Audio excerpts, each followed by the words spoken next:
Hi, I'm Cody Grivno, and welcome to the Indiana Convention Center in beautiful downtown Indianapolis, Indiana. We're here for the 2016 National Train Show, and we've got a lot of great products to check out, so let's get started.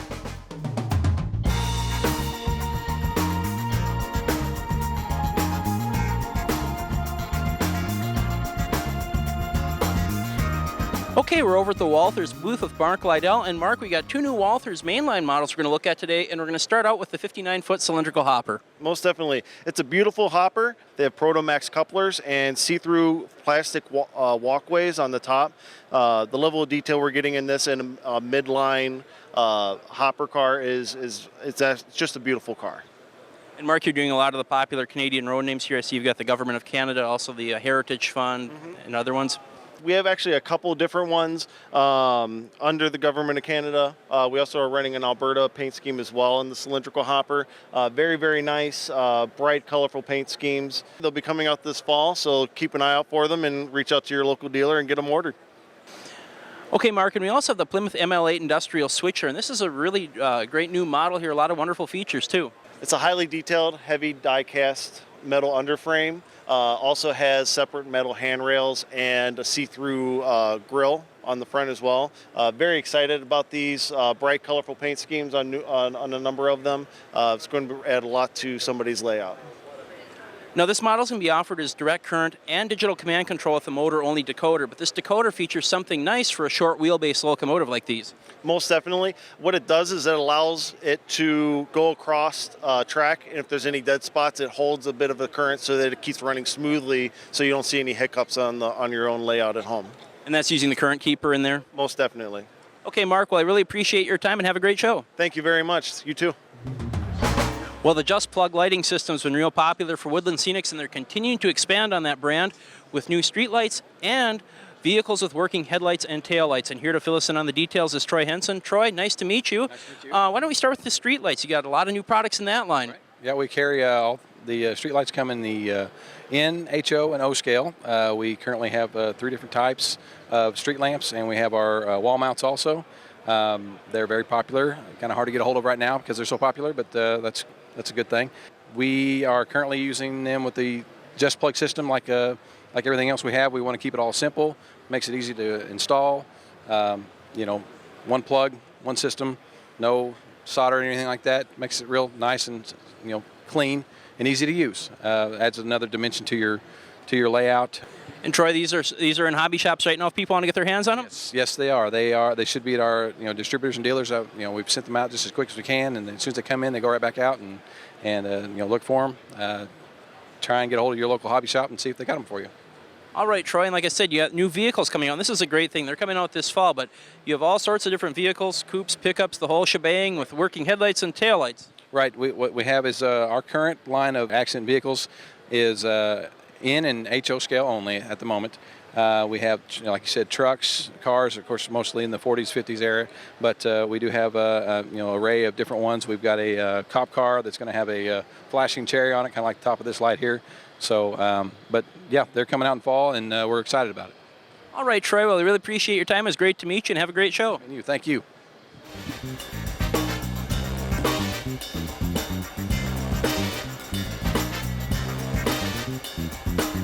Well, we're here at the Bachman booth with Doug Blaine, and Doug, we have some exciting new announcements in HO and N today. We'll kick things off with the HO scale and the PCC streetcar. This has some really terrific new features. Sure does. Thanks for visiting us here. And our new PCC is DCC and sound value equipped. But the really extra feature that it has is a sparking trolley pole. So there's a lighting effect with an LED. It sparks randomly as the trolley goes around the track. And there's also a sound effect for the spark as that is coordinated as well. So you get the sound and the visual of the spark. It's great. And it looks like you have a wonderful assortment of road names here from vintage all the way up to the modern era.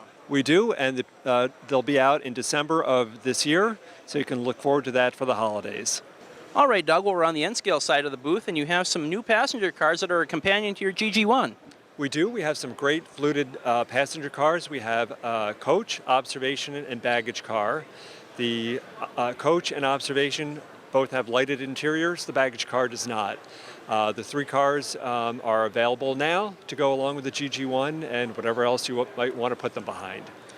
And Doug, the GG1's available in two different styles? It is. It is available as an analog locomotive and also DCC sound value equipped.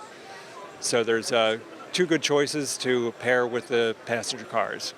All right, Doug, well, this is a lot of exciting products, and if people want to learn more about the entire Bachman line, they can go to your website? Come see us at www.bachmantrains.com. All right, Doug, well, as always, it's great to see you. Thank you very much for visiting us at Bachman.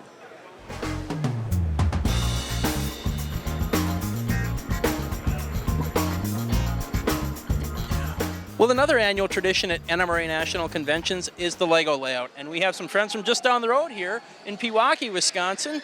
Greg Blau is going to tell us about the Lego display we have here. Greg, neat setup here. We got the Hollywood Tower and a lot of other neat things to take in. This all started back when in 2004, my oldest son was 5. We bought him a small, it's called a load and haul railroad from Lego. It sat on our dining room table for a year.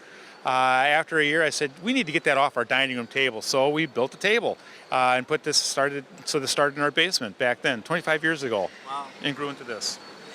Now, one thing I was wondering about, Greg, do you have these buildings? I'm assuming they're ready to go when you come to town. You just put them up, so you've already built them ahead of time, right? Correct. We have, for a lot of the buildings, we have form-fitting, foam-lined boxes. We just put them in the boxes, put the cover on, and away we go. Get to a show, you take them out and put them on the layout, and usually it's not a problem. They make the trips pretty well. Don't have to do too much reconstruction at all. Now, some people may be wondering, how do these trains run? Is this like a typical layout like we'd see in the conventional model railroad sense, or is there a little extra to it with Lego trains? Not really. The trains we have running here are pretty well, you think of as conventional model railroading. The tracks are electrified. They have controllers or regulators that you can speed them up, slow them down, stop them. So in that way, they are a lot like traditional railroading. And Greg, I imagine this is a worldwide program with Lego trains, so people all around the world are doing this? Absolutely. The interesting thing about Lego is they never wanted to consider this a hobbyist situation. To them, it was always just a toy.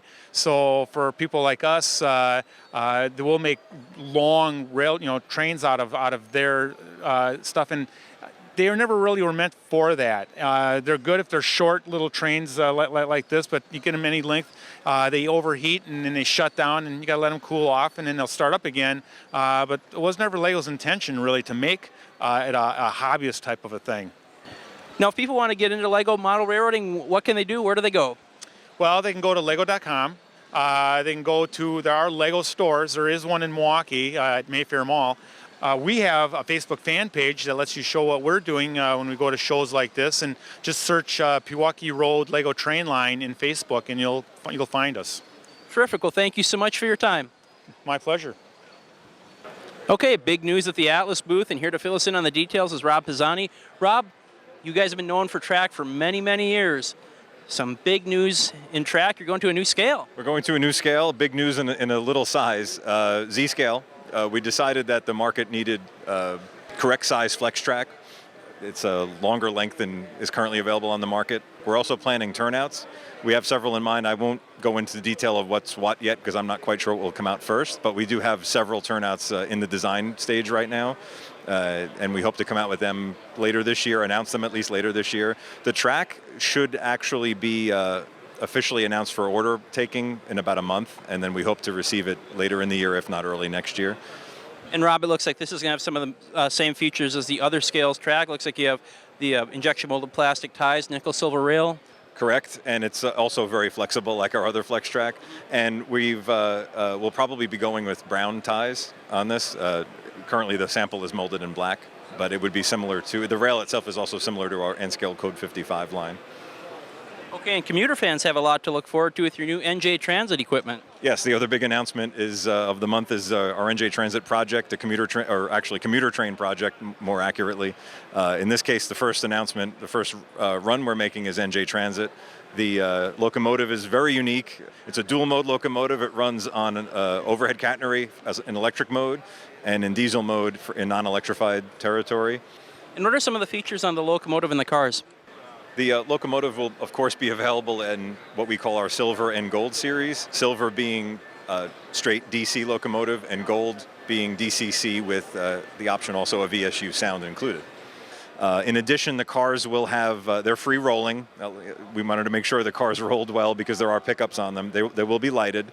And the cab car, in addition to the interior lighting, will have directional headlights and then red marker lamps.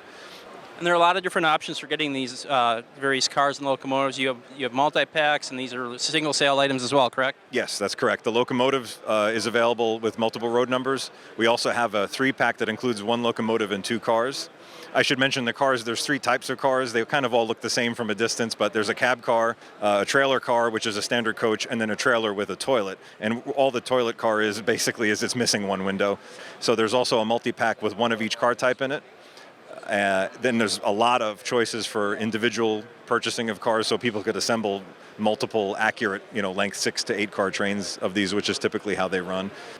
Well, Z and HO, we got a lot to look forward to from Atlas, and if they want to learn more about the entire Atlas product line, they can go to www.atlasrr.com. Rob, it's always good to see you. Thanks for your time. Thanks, Cody. Good to see you.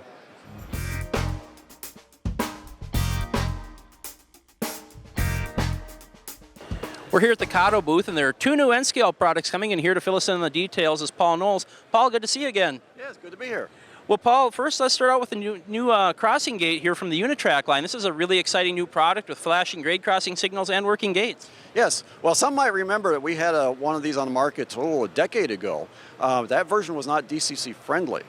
So they've redesigned it with a new detection system and are bringing it back for the U.S. market with U.S.-style pavement markings and selectable bell sounds. And it's brand new, so we don't have a price on it yet, but we will very shortly, hopefully next month or so, have a retail price and delivery dates for it. And Paul, I noticed there are sensors on the track that pick up where the train is at, so that sets off the gates and then clears the signals as well. That is correct. Well, Paul, in addition to the new automatic grade crossing, you have some new updates to the SDP40F, new paint, and a new body style. Yes, we have the new freight version with the notched nose on it that will be coming in both Santa Fe and Maersk paint scheme. So we have body shells here at the show sampling that. And we also have a pre-production sample of the Phase 2 standard body for the Amtrak. All right, Paul, and when will these models be available? Well, that's still up in the air a little bit, but we're hoping within 3 months here to have all the versions available. Okay, Paul, well, I really appreciate your time. A lot of exciting new things to look forward to. And if they want to learn more about your product line, they can go to your website? That is correct. Kaido USA. All right, Paul, thanks for your time. Thank you. Well, that wraps it up for part 1 of our show coverage from the National Train Show. But stay tuned. There's even more coming in part 2. Hi, Jenny. Hi, Jenny. Hi, Jenny. Hi, Jenny.